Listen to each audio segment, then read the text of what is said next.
if we could have Andrew and his group. Andrew, and there's Andrew, and we have Deborah. I'm going to butcher some names today. Macalusa, maybe? Jane, we can give these down. Gotcha. And Helen. Say that again? Ambo? Yes, ma'am. Thank you. If you all want to head to the desk. Andrew, is that covers your? We have a couple more, but we have a couple more, but these are the two that I wanted to go. That one. Okay, gotcha. Get her on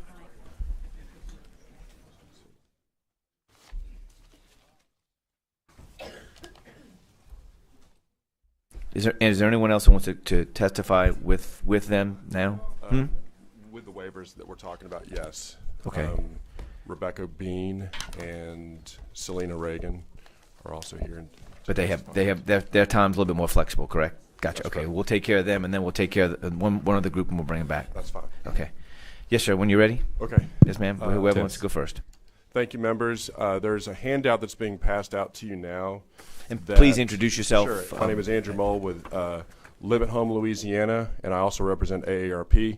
I'm here not only to represent the 477,000 members of AARP across the state, but I'm also here representing the 17,500 individuals who are waiting for Community Choice Waiver, which is a service that provides alternatives to living in a nursing home. These provide essential home and community-based services, including bathing, dressing, and other activities, and provide assistive services for those individuals, as well as home modifications. So you're seeing in your handout the number of people in your district that are waiting for these services. And I'm going to yield my testimony to the two individuals who are here with me who have a story to tell about these services that they've either waited for or have other family members who have been waiting for these waivers. So I'm going to go ahead and yield my comments at this point. We'll start with Helen here to my left. Good morning. Yes, ma'am. Thank you for coming. My name is Helen Ambo. I'm here representing AARP, and I'm also here supporting the Live at Home program. I was a caregiver for a very long time for my father and my mom, and I heard about the waiver program, so I applied for the waiver program.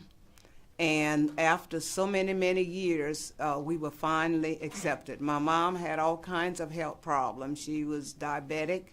She had all kinds of injections she had to do. We had to learn how to do these injections so we can help her. And she was also living in a wheelchair most of the time. She wasn't able to do some of her personal care. We had to do the thing that was necessary for her to survive. So after about 3 years, we finally was able to get a hearing and go in for an interview. And just before Easter Sunday in 2005, my mom died before she was able to get the waiver program. At the same time, I applied for the waiver program for my father. And about 5 months after Mom died, then Daddy got approved. He also was at this time about 85 years old. He wasn't mobile. He lived in a wheelchair most of the time. We had to do all the personal hygiene and care for him. They had to have food prepared, house clean, meals prepared, take him to doctor's appointment, etc. And after we got the waiver program, things got a little bit easier because I am one of 17, but we had to take him for all of these different services. And I firmly believe that living at home, people live longer when they live at home. I'm almost 80 years old, and I would like to be able to live at home until my day comes. Yes, ma'am. Thank you.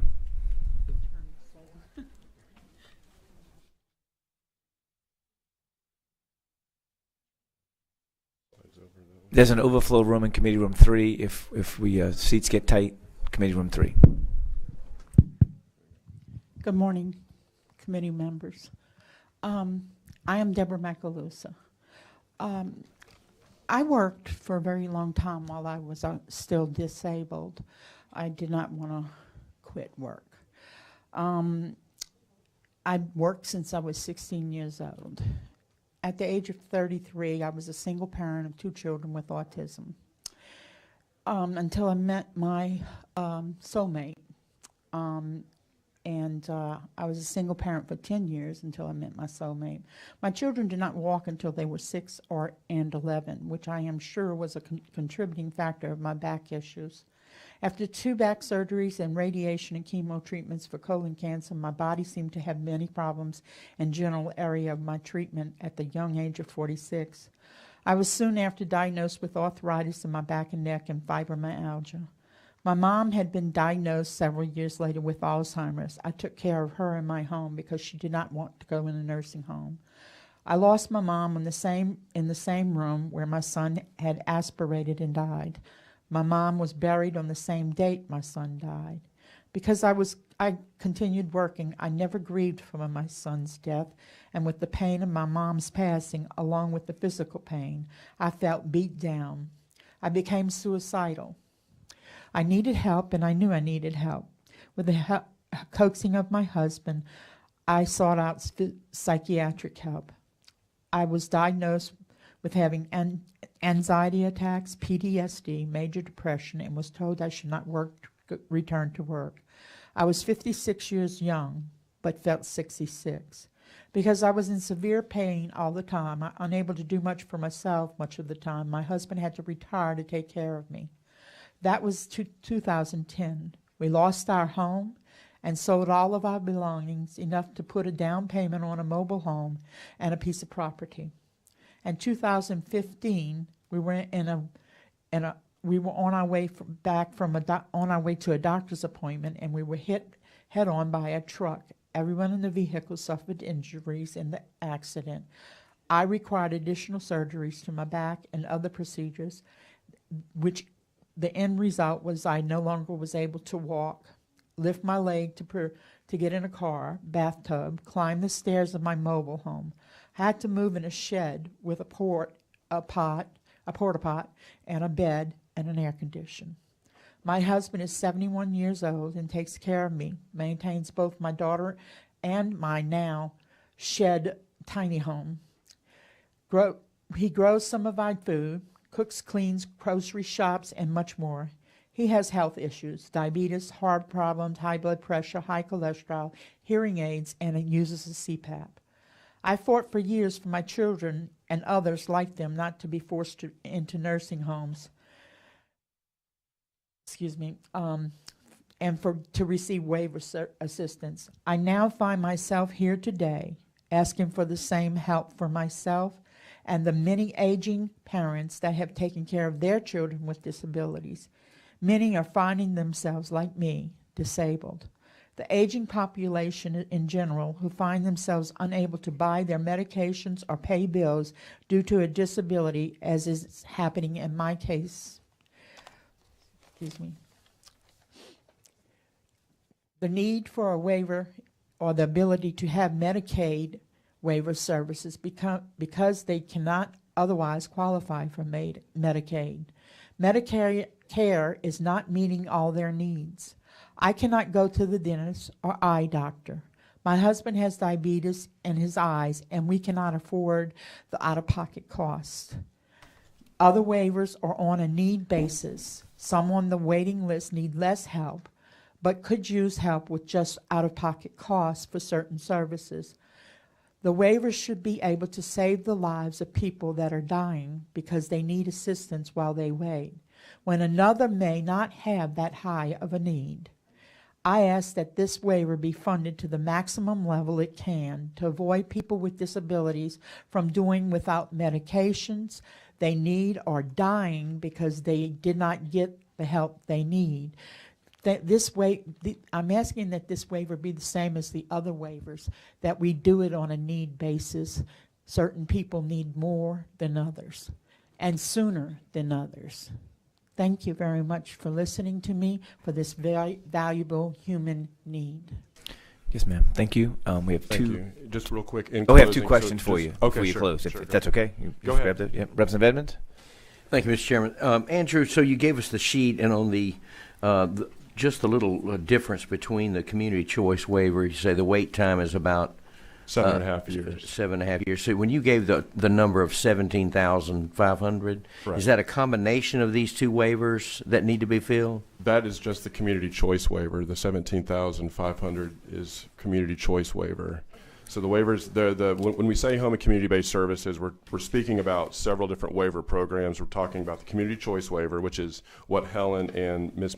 Maculus are referring to, as well as the adult day health care waiver.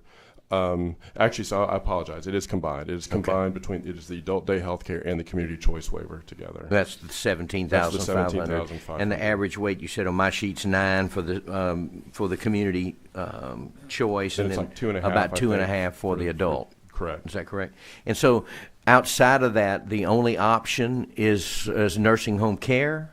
Correct. Right now, there are some long-term personal care services that provide some temporary services for an individual, but they don't go to the extent that a community choice waiver will provide. Some of the skilled nursing that is available, home modifications, and those kinds of things. So this community choice waiver is much more substantive, and provides a lot more assistive services. So not all people qualify for the long-term care services. So, have you done a cost analysis between a community choice waiver like that in comparison to what would be, I guess, would be full-time long-term care that a nursing home would provide? Nursing home care on average is right around it's right around $50,000 per year, whereas a community choice waiver is about $33,000 per year. So it's almost half of what nursing home care is. So it's much more cost effective to fund home and community choice waivers, because nursing home care, which we certainly recognize the important role that nursing homes play in our long-term care continuum. However, home and community-based services provide services that not everyone needs 24-hour-a-day, 7-day-a-week care. So these home and community choice waivers are for folks who just need maybe a little help, that just maybe need a few hours a day or a few hours a week. So it would be a so they could stay significant at savings. home. Correct. Just stay at home. Absolutely. And what about do you have a cost effectiveness of your adult day health care waiver? Yeah, those are much more inexpensive. Those are like around $15,000 a year, I think, on average. Much more inexpensive. So in dealing with LDH, is these numbers declining of the 17,500? Are they maintaining that number, or They're increasing, actually. are they increasing? Yeah. Every year, the LDH goes through and validates the list, and so if someone passes away or if somebody moves, then yeah, those people will come off the list. But then people are are continuing to get added to that list throughout the year. So that number increases as more people need those. Do you have a number that's being filled now? I don't know the exact number that's being filled right now, but I know that the LDH budget, and why we put in green cards is because we're asking the Appropriations Committee to support the current LDH budget, which allocates a few hundred new slots that would be in addition to the current slots that are being filled. A few hundred, I think it's a few hundred. but nowhere near the 17,000. Nowhere near the Nowhere near. 17,000 that need to be. So we were kind of torn between a red card and a green card, but what we're really asking is for the department to support, for the Appropriations Committee to support the department, the budget that's already been presented that would include funding for new slots. So in your experience, have you just seen this has not made the priority list, therefore it's just been declined? Correct. And we've been advocating for several years on different ways to draw down this wait list. And really what it goes to is just we need to do a better job of rebalancing our long-term care system. 80 cents of every dollar for Medicaid for long-term care goes to nursing home care versus right around 19 to 20 cents per dollar for home and community-based services. These are the services that get cut when the budget needs to be cut year in and year out. Nursing homes have protections. However, home and community-based services don't have those same type of protections, so they're the optional programs that get cut. Yeah, and the department makes those priority choices. Is that correct? Well, yeah. I mean, everyone I think has some say in that. The department, certainly the House and the Senate and the governor's office. So that's a collective effort to What I mean by that is we're only responsible for the funding side of what comes to the department. Then they choose Sure, they have to work create their within- priority yeah, list. They have to work within, the funds they have available. Yeah. Thank you, Andrew. Thank you, ladies, for being here today. Thank you, Mr. Chairman. All right, Representative Berthelot. Thank you, Mr. Chairman. Andrew, I have a question for you in reference to, I guess, the history of home and community choice. I know I'm up in age, and for some reason I thought that we had passed legislation to help, and it got through the House. No, there was a bill filed last year that didn't get out of committee. It was Bill- it was beaten in committee. Yes, the Health and Welfare Committee last year. Okay, so we've never passed anything to. No, not to address this rebalancing issue. Yeah, because I get visits every year from Yeah. those pretty ladies in the red that come to my office, and I think my name might have hurt the bill, I guess. No, But your my name was on name, it, yeah. my name was on that bill. Right. And what committee did not pass it? What committee it went before? It went through Health and Welfare. And they voted not to allow Correct. the legislation to go forward. Correct. Yeah. Y'all have a bill this year? We don't have a bill this year. Y'all playing defense? I'm serious. Y'all we're- playing defense, well, trying we- to keep yeah, what you we've have? tried- I mean, we've tried that. it's effort. crazy. Yeah, we've tried that effort for a number of years, and it gets defeated every year. Okay, well, I'm going to continue to support y'all. I mean, I'm telling you that. And something needs to happen. I mean, really, it's ridiculous. But I apologize.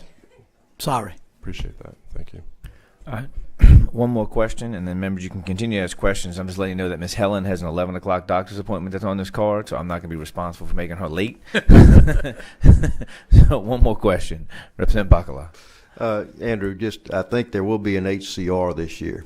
There may not be a bill, but we should have an HCR. You should be able to see it posted now.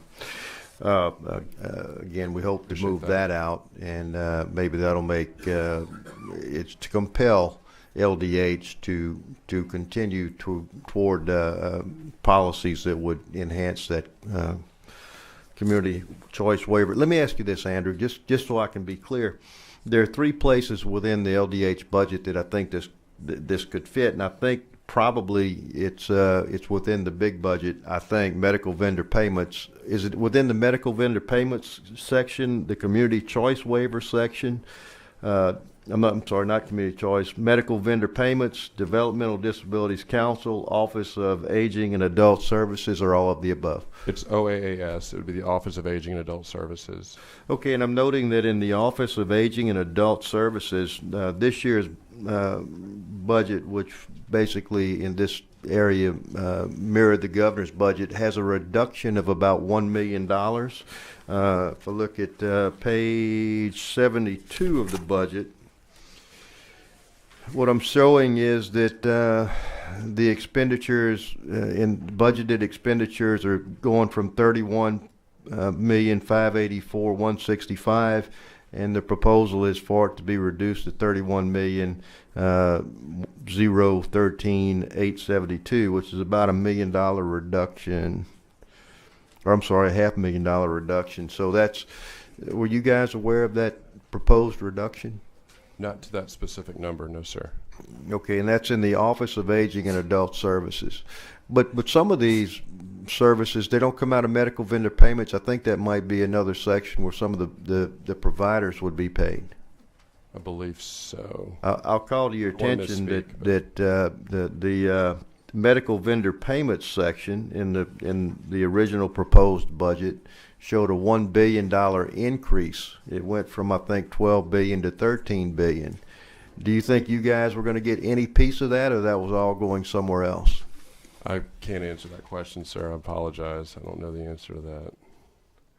Well, I'm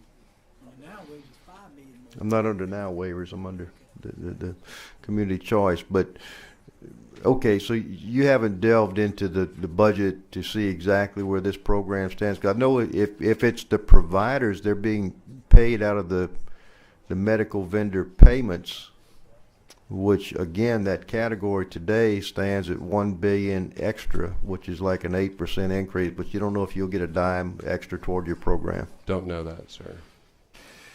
Okay, the next question and final question. You said they have 17,500 people on waiting list. How many of those people are in nursing homes today? Don't know, but some of them are. I don't know the exact number that are currently in nursing homes, but Okay. there are some that are. All right, it might be useful information Yeah. because that would be an instant, not additional payment. That'd be an instant savings. Correct. All right. Yes. Well, get with me and we'll talk about the HCR. We'll have that coming up hopefully Absolutely. soon. Thank you, Mr. Chairman. Okay, the board is clear. Andrew, you were going to say something earlier, so I want to give you that opportunity. No, We're good? I think I answered some of the questions that would have been part of my closing, so I'm good. Good. Okay, perfect. Thank Thank you you all all for very coming. much.